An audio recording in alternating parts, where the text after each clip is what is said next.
بسم اللہ الرحمن الرحیم۔ اللہ تبارک و تعالیٰ نے انسانی جسم کے اندر دو چراغ جنہیں آنکھیں کہا جاتا ہے بڑی نعمتیں پیدا فرمائی ہیں۔ جس انسان کے پاس آنکھیں نہیں ہیں وہ انسان اس کی قدر جانتا ہے۔ اب انسان کی نظر جو ہے وہ تیز ہو، کمزور نہ ہو، یہ بھی اللہ کی بڑی نعمت ہے کہ انسان ہر چیز پڑھ سکے، ہر چیز دیکھ سکے۔ اب آج اس معاشرے کے اندر نظر کمزور ہوتی جا رہی ہے، ہر انسان کمزوری نظر کا شکار ہے۔ قرآن پاک کے اندر اللہ نے ایک آیت نازل فرمائی ہے جو انسان کی نظر کو، بصارت کو تیز کر دیتی ہے۔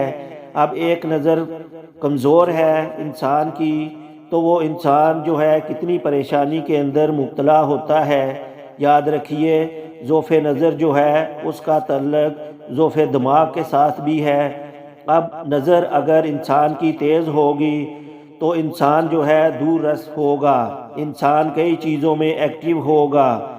حضرت قتادہ رضی اللہ تعالیٰ عنہ ایک صحابی ہیں جن کی ایک آنکھ جہاد میں باہر نکل آئی تھی، تو آپ صلی اللہ علیہ وسلم نے وہ آنکھ اٹھا کر واپس اندر رکھی اور اپنا تھوک مبارک لگایا تو اللہ نے اس آنکھ کو صحیح سالم کر دیا۔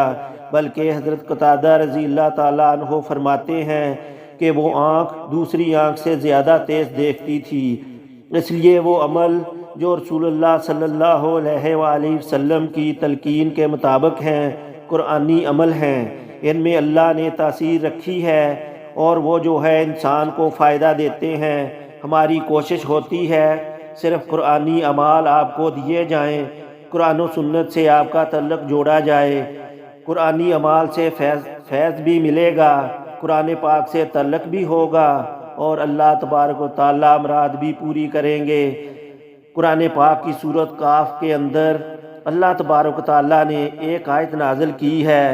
اب آپ اگر 26 پارہ میں سورۃ کاف کی آیت نمبر 22 دیکھیں، فَكَاشَفْنَا عَنْكَ غِطَاءَكَ فَبَصَرُكَ الْيَوْمَ حَدِيدٌ، ہم نے تیرے سامنے سے پردہ ہٹا دیا، پس آج تیری نگاہ بہت تیز ہے۔ یہ آیت کا ترجمہ ہے۔ اس آیت کو آپ سکرین پر بھی دیکھ رہے ہیں۔ اس کو روزانہ 3 مرتبہ پڑھ کر آپ نے اپنی انگلیوں پر پھونک مارنی ہے اور اس کو اپنی آنکھوں پر پھیر لینا ہے، اور یہ عمل روزانہ 2 مرتبہ کرنا ہے۔ 3 مرتبہ صبح، 3 مرتبہ شام کو یہ آیت پڑھ کر پھونکیں اور آنکھوں پر لگا لیں۔ انشاءاللہ چند دن گزرنے سے آپ کی بصارت تیز ہو جائے گی، نظر تیز ہو جائے گی، اور درد ہے آنکھوں کا وہ بھی ختم ہو جائے گا، آنکھوں میں کھجلی ہے وہ بھی ختم ہو جائے گی، خارش بھی ختم ہو جائے گی، اور اللہ تبارک و تعالیٰ نظر کی کمزوری دور فرما دیں گے۔ اللہ تعالیٰ ہم سب کو عمل کا